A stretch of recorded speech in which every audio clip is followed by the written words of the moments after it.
Yesterday we discussed about definition of muscle and its classification. Today we will discuss about the structure of muscles. Okay, so ये है हमने एक muscle बनाया है. This is a muscle which is attached to a tendon और ये जो है वो मसल मास है. ओके, अब ये मसल का अगर हम लोग ऐसे क्रॉस सेक्शन एरिया निकालेंगे तो हमें ऐसा कुछ मिलेगा. ठीक है, अब ये मसल के जो बाहर की लेयर है, जो सबसे बाहर की लेयर है, उसे हम लोग बोलते हैं एपीमाइसियम. जो ये मसल फाइबर के अंदर है उसे हम लोग बोलेंगे पेरीमाइसियम, और ये जो इनर मोस्ट लेयर है मसल फाइबर की उसे हम लोग बोलेंगे endomysium. So the outer most layer of the muscle is known as epimysium. Muscle bundle की जो लेयर होती है, कवर करती है, उसको बोलेंगे हम पेरीमाइसियम, और उसके भी सबसे inner most layer that is endomysium. Okay, what is muscle fibre? अब ये मसल फाइबर होता क्या है? Muscle fibre is made up of muscle mass. ये जो है ना मसल फाइबर है, इसमें इस मेडअप ऑफ किससे बनता है?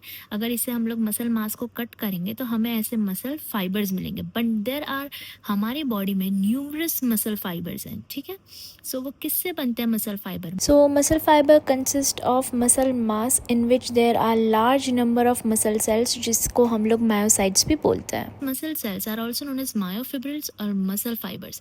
अब ये जो मसल सेल्स होते हैं, मायोफिब्रिल्स होते हैं, वो कैसे होते हैं? They are cylindrical in shape. वो कुछ ऐसे टाइप के होते हैं, सिलेंड्रिकल इन शेप. ठीक है, अब उसमें ऐसे बहुत सारे नंबर्स ऑफ मसल फाइबर्स होंगे, इसमें बहुत सारे सेल्स होंगे. ओके, सो ये सिलेंड्रिकल इन शेप है, लॉन्ग है, मल्टी न्यूक्लिएटेड है, मतलब एक से ज़्यादा न्यूक्लियस है उसमें. ओके, मल्टी न्यूक्लिएटेड है. ये कोई भी सेल है, ठीक है, उसके सबसे बाहर की जो लेयर होती है उसको हम लोग बोलते हैं प्लाज्मा मेम्ब्रेन. सो मसल में भी ऐसा होता है. मसल में जो सबसे आउटर मोस्ट मसल के बाहर जो लेयर होती है, जो बाहर का जो एरिया होता है, उसको हम लोग बोलेंगे सार्कोलेमा. ठीक है, सेल मेम्ब्रेन होती है, वो साइटोप्लाज्म उसमें होता है. ठीक है, अब इसमें भी मसल में भी होता है, बट मसल में हम लोग क्या बोलेंगे? वही चीज़ को सार्कोप्लाज्म. सो इन माइक्रोस्कोपिक व्यू, अगर हम लोग मसल फाइबर को माइक्रोस्कोपिक व्यू में देखें तो हमें दो अल्टरनेटिव बैंड्स दिखेंगे, ए बैंड और आई बैंड. ए बैंड जो होता है वो डार्क बैंड होता है, आई बैंड जो होता है वो ऐसे लाइट बैंड होता है, और इन दोनों के बीच में एक लाइन प्रेजेंट होती है जो कि है जेड लाइन. और व्हाट इज जेड लाइन? जो दो स्पेस है जेड लाइन के बीच में, जो जगह है जितनी, उसको हम लोग बोलेंगे sarcomere. The space between two Z line is known as sarcomere. It's a functional and structural unit to contract a muscle. So कोई भी मसल को कॉन्ट्रैक्ट करने के लिए उसका स्ट्रक्चरल एंड फंक्शनल यूनिट क्या है? सार्कोमेर. ठीक है, जो भी हमारे स्केलेटन मसल जो भी कॉन्ट्रैक्ट और रिलैक्स करते हैं उसका स्ट्रक्चरल और फंक्शनल यूनिट है. ओके, सो चलो लेट अस डिस्कस. ये फिगर बनाया है जो हमें माइक्रोस्कोप में दिखा था.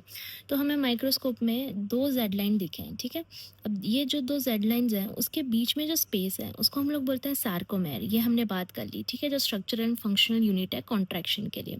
अब ये जो सार्कोमेर है, अभी हमने इसके अंदर ये माइक्रोस्कोपिक व्यू में देखा था. अब हमने इलेक्ट्रोस्कोपिक व्यू में और ज़्यादा डीप में देखा तो हमें इसके बीच में दो लाइंस प्रेजेंट दिखे हैं, जो ए बैंड है और आई बैंड है. वो जो लाइंस हैं वो प्रोटीन की लाइंस हैं. ओके, प्रोटीन जैसे कि एक्टिन, मायोसिन, ट्रोपोनिन, ट्रोपोमायोसिन, उसकी लाइंस दिखिए. सो ये जो आई बैंड से कनेक्टेड है दैट इज एक्टिन की लाइंस, एंड जो ये ए बैंड से कनेक्टेड है दैट इज मायोसिन की लाइंस. ठीक है, और ये जो बीच में ए बैंड के साथ जो जोन दिख रहा है that is known H zone. ठीक है, so in electro microscope we saw further lines are protein. ठीक है, जो कि है एक्टिन एंड मायोसिन. अब एक्टिन में कौन कौन से प्रोटीन दिखते हैं हमें? जो कि है F actin, troponin and tropomyosin. और मायोसिन में हमने देखा कि उसकी टेल और हेड होती है जो कि हैवी और लाइट चेन्स बनाती है. So this is myosin, heavy और लाइट चेन्स. ये दिस. तो अब देखते हैं जेड लाइन में कौन कौन से प्रोटीन इन्वॉल्व हो रहे हैं. ये है जेड लाइन, उसमें हमारा सिर्फ एक्टिन इन्वॉल्व हो रहा है. ये जेड लाइन से कनेक्टेड है एक्टिन. ओके, अब आई बैंड है. आई बैंड में देखते हैं, ये है आई बैंड. आई बैंड में भी एक्टिन प्रोटीन आ रहा है, ये पतला वाला. ठीक है, अब देखते हैं ए बैंड. ए बैंड में क्या क्या आ रहा है? देखो, ये है ए बैंड, यहाँ से लेके और यहाँ तक ये पूरा ए बैंड है. ठीक है, सो ये ए बैंड में आ रहा है हमारा एक्टिन का प्रोटीन भी आ रहा है, और मायोसिन ये जो थिक वाला है वो भी आ रहा है. ठीक है, so A band consist of actin and myosin both. अब एक्टिन जो है वो थिन फिलामेंट है. अब हमने देखा एक्टिन में कौन कौन से बैंड आ रहे हैं? Z band, I band and A band involve हो रहा है एक्टिन में. एंड मायोसिन क्या है? थिक फिलामेंट है. अब इसमें कौन से बैंड इन्वॉल्व हो रहा है? उसमें सिर्फ मायोसिन में ए बैंड है. ठीक है, this is myosin, only A band is involve in myosin. ये था microscopic view of muscle fibre, जिसमें हमें दो टाइप के बैंड्स दिखते हैं, दो alternative bands, that is A band and I band. A band is a darker band and I band is a lighter band. और ये जो दो जेड लाइन है उसके बीच में जो स्पेस होता है उसे हम लोग बोलते हैं सार्कोमेर, जो कि है structural and functional unit to contract a muscle. जो भी स्केलेटन मसल को कॉन्ट्रैक्ट करने के लिए सार्कोमेर रिस्पॉन्सिबल होता है, ठीक है।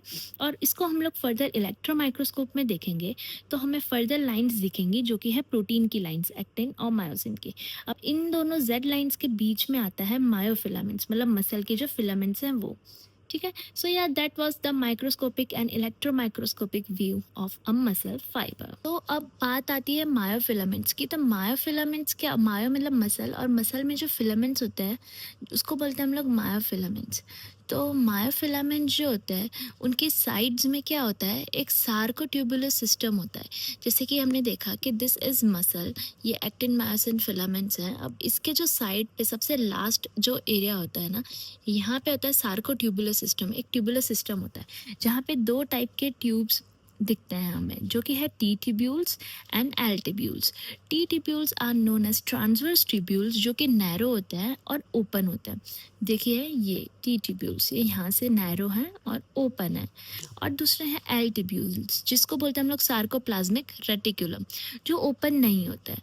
Signal of contraction of muscle. So muscle में कॉन्ट्रैक्शन करने के लिए सिग्नल कैसे जाता है, सबसे पहले सिग्नल जाता है सेरेब्रल कॉर्टेक्स में, सबसे पहले सिग्नल जाता है, उसके बाद सिग्नल आता है ब्रेन स्टेम में, and then spinal cord, then nerve endings and neuromuscular junction, and तब जाके कोई भी कॉन्ट्रैक्शन या कोई भी मूवमेंट होता है मसल का, ठीक है। अब देखते हैं हम फंक्शन टी ट्यूब्यूल्स के और एल ट्यूब्यूल्स के। अब टी ट्यूब्यूल्स जो होता है वो क्या करता है, एक्शन पोटेंशियल प्रोड्यूस करता है, ठीक है। अब ये जो एक्शन पोटेंशियल होता है वो स्प्रेड होता है मसल फाइबर में, जिसके वजह से जो एल ट्यूब्यूल होता है वो क्या करता है, एक्शन पोटेंशियल की वजह से कैल्शियम रिलीज करता है और कॉन्ट्रैक्शन होता है।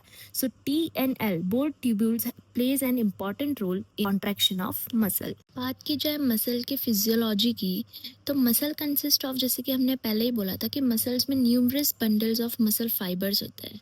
और ये जो मसल फाइबर्स होता है वो further that is made up of myofibrils. Okay, muscle fibres are made up of myofibrils, और ये मायोफिब्रिल्स के अंदर होते हैं मायोफिलामेंट्स।